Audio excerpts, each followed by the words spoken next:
एका तरुणाचा अचानक फोन येतो.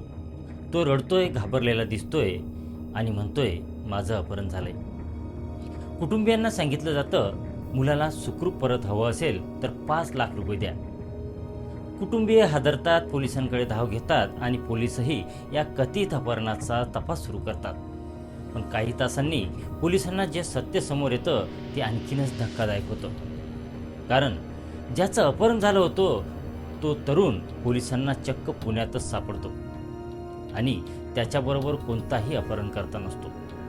मग नेमकं काय झालं होतं? ही घटना पुण्यातील आहे आणि या प्रकरणात नाव समोर आलं आहे ओम प्रकाश गौरीशंकर या 19 वर्षीय तरुणाचं. उत्तर प्रदेशातील बांदा जिल्ह्यातील जलालपूर गावचा असलेला गौरीशंकर कामानिमित्त पुण्यात आला होता. मात्र आर्थिक अडचणींमुळे त्याला पैशाची गरज भासत होती. घरातून पैसे मागूनही खर्च भागत नव्हता आणि याच परिस्थितीत त्याने असा प्लॅन आखला ज्यामुळे काही काळांसाठी त्याच्या कुटुंबियांसह पोलिसांचीही धावपळ उडाली. गौरीशंकरने आपल्याच कुटुंबियांना किडनॅप झाल्याचं सांगितलं, पण केवळ फोन करूनच कुटुंबियांना विश्वास बसणार नाही हे त्याला माहिती होतं. त्यामुळे त्याने स्वतःचा रडतानाचा व्हिडिओ कुटुंबियांना पाठवला. यानंतर सांगण्यात आलं की त्याची सुटका करायची असेल तर 5 लाख रुपये द्यावे लागतील. कुटुंबीय घाबरले. मुलाचं खरंच अपहरण झालं आहे असा त्यांना विश्वास बसला. त्यानंतर त्यांनी उत्तर प्रदेशातील शहाजहांपूर पोलिसांकडे तक्रार केली. उत्तर प्रदेश पोलिसांनी तातडीने पुणे पोलिसांशी संपर्क साधला. पुण्यात तरुणाचं अपहरण झाल्याची माहिती मिळाल्यानंतर पोलिसांनी तपासाला सुरुवात केली.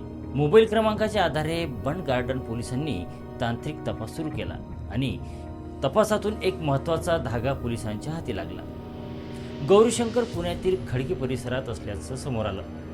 यानंतर बंड गार्डन पोलिसांसह रात्री गस्तीवर असलेले अधिकारी आणि मार्शल खडकीतील क्राऊन प्लाझा लॉजिंगमध्ये पोहोचले.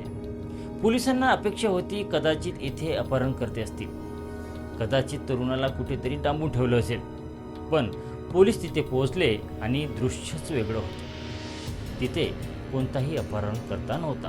उलट ज्याचं अपहरण झाल्याची तक्रार करण्यात आली होती तोच गौरीशंकर पोलिसांना तिथे सापडला. चौकशीत गौरीशंकरनेच आपल्या भावाला अपहरण झाल्याचा व्हिडिओ पाठवल्याचं स्पष्ट झालं. तसंच 5 लाख रुपये मिळवण्यासाठी स्वतःच्या अपहरणाचा बनाव रचल्याचं पोलिसांच्या तपासातून समोर आलं. म्हणजे काही तासांपूर्वी ज्याच्यासाठी कुटुंबीय घाबरले होते, ज्याचा सुटकेसाठी 5 लाख रुपयांची मागणी करण्यात आली होती, तो तरुण प्रत्यक्षात पुण्यातच होता. एका बाजूला पैशांची गरज, दुसऱ्या बाजूला कुटुंबियांना घाबरवण्याचा निर्णय आणि त्यातून थेट स्वतःच्या अपहरणाचा बनाव. मात्र पुणे पोलिसांच्या तांत्रिक तपासामुळे हा संपूर्ण प्रकार काही तासातच उघडकीस आला.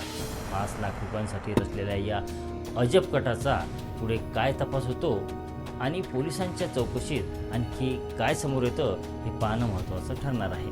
तुम्हाला या घटनेबद्दल काय वाटतं? पैशांसाठी एखादी व्यक्ती इतका मोठा बनाव का रचू शकते? कमेंटमध्ये तुमचं मत नक्की सांगा. धन्यवाद.